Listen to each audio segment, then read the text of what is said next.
John W Hess, his wife, came into the valley.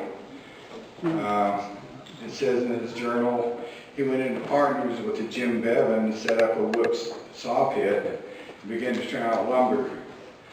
Then he said, in the spring we moved out to Mill Creek and I began to put in what seed grain I had, which was very limited.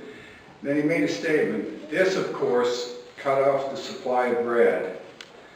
Then began our want for food.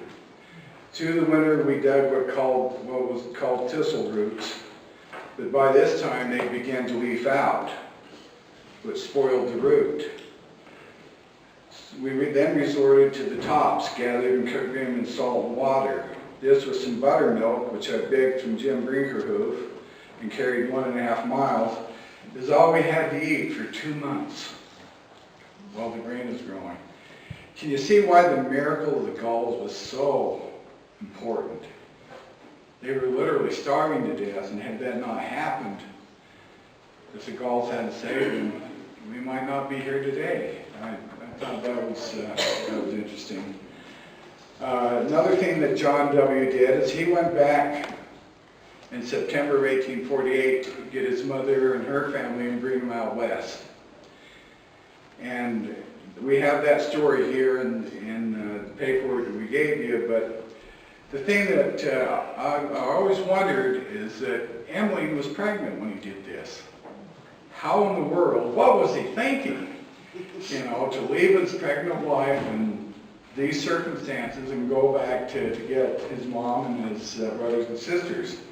Well, I was studying the history of Henry Bigler, which was Emmeline's brother, and he was one of the battalion members that did go all the way around to California, and on his way back, he stopped at Sutter's Fort and was working there when gold was found.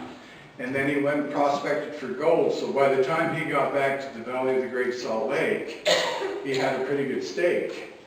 And they had a cabin there in the fort where Pioneer Park is now, and later on he had another cabin. But that's when we stayed with while John went back to get his mother and the children.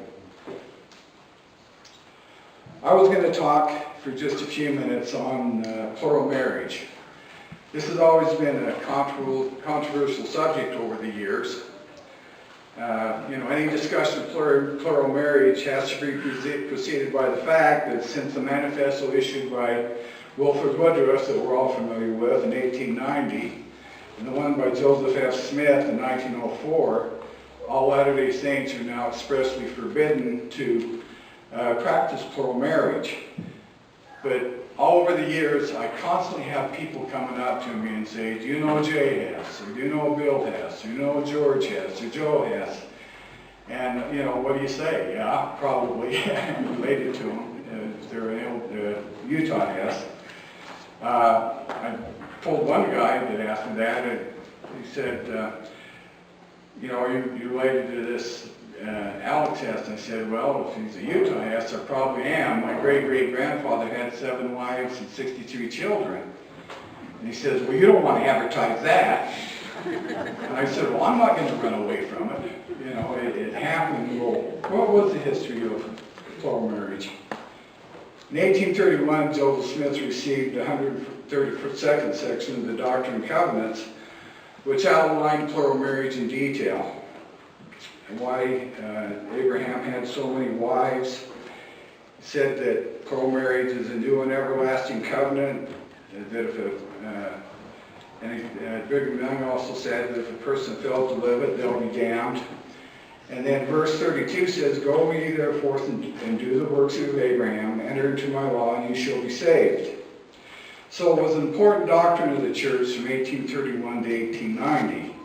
As you read the details of the 132nd section, it was pretty interesting that the husband had to go to the first wife to ask her permission to take a plural wife.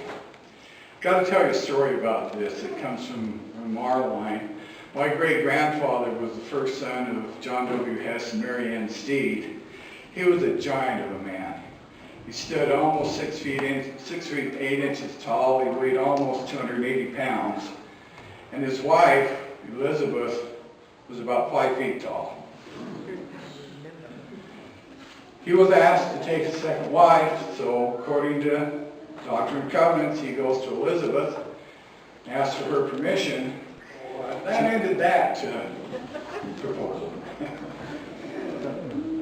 James would freight stuff from Corinth, Utah, up into Montana to earn money for the family. He was a freighter. He pulled into Butte, Montana one day, and there was a lady having a street meeting.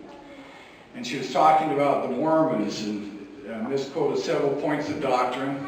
And then she said, and those children of those polygamous marriages are so scrawny and half-baked. That did it. He went and got on his coat, and I tell you, he went and shot a bear and took the skin and had this big bear skin coat made. So we went and put it on and walked up behind the lady and tapped her on the shoulder, and she turned around, and here was this giant bear of a man. She kind of screamed. He said, now look, ma'am, he had a big, deep voice. He says, you made some important mistakes about Mormon church doctrine, and corrected her on it. And then he said, now you said those children of polygamous marriages are scrawny and half-baked. Well, I'm the first son of the fourth wife. I have 9 brothers and sisters, and I'm the runt of the bunch. Well, as we know, the Mormons moved out here to Utah, which was Mexican territory, so they could live a life of peace, no more persecution, and that they could live their religion.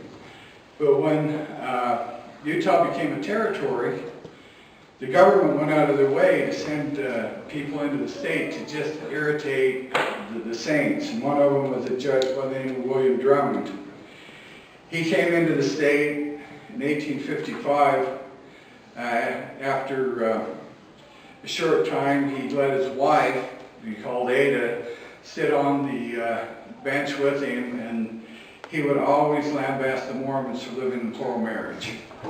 And he would let Ada voice her opinion of how degenerate the Mormon women were. Well, an interesting thing happened. Judge Drummond's sister-in-law showed up to visit the judge. And when Ada walked into the room, the sister said, that's not your wife, that's not my sister. Well, the judge said, well, no, I divorced your sister and this is my wife. Well, the sister immediately wrote back to Illinois to where Drummond's wife lived and got a letter back. No, that's not true, he didn't divorce. Well, needless to say, everybody started to lambaste the judge. He was forced out of the state along with several other of these so-called officials. They went back to Washington and told lies and half-truths about the saints.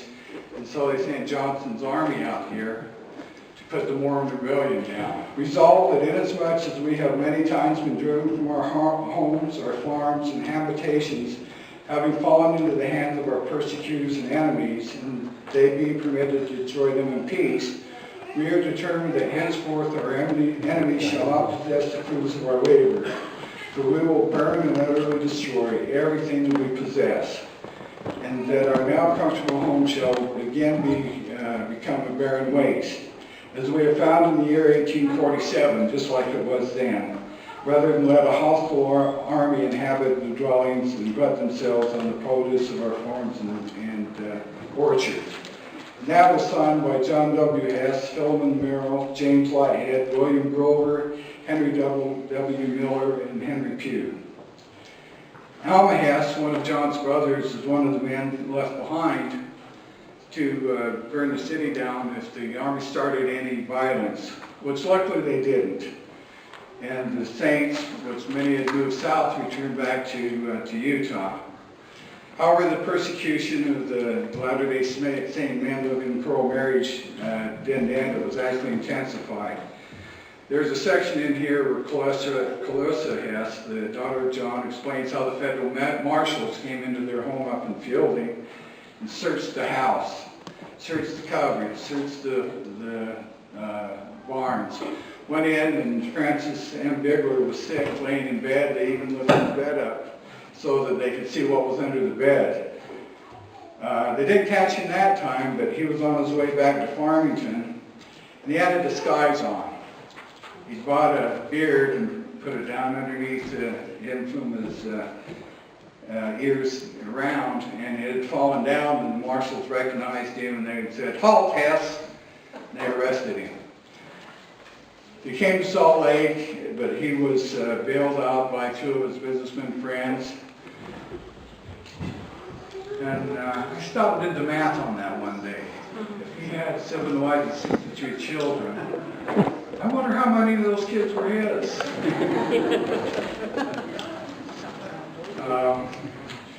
He approached Willie Rogers to make an organization, form an organization for the children of the church.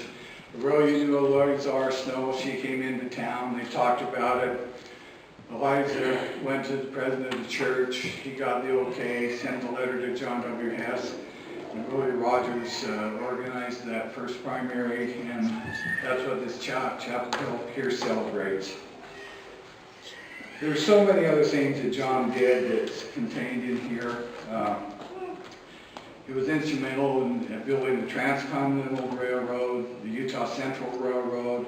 He was one of the incorporators of the telegraph that came into Utah. You know, he was quite a pioneer and a nation builder in his own right. But in closing, we have a rich heritage. I'd like to say we do have a website. It's johnwhess.myfamily.com. That all this information's on there, and plus tons more. There's videos, there's books, there's over 60 pages of photographs. If you'd like to have an invitation, make sure that you signed up back here when you got your name tags, put your email address down, and we'll make sure that you get an invitation. But the thing you need to do is take some time to learn to navigate the website. A lot of people get on and they don't take that time, and they miss out on all the information that's there.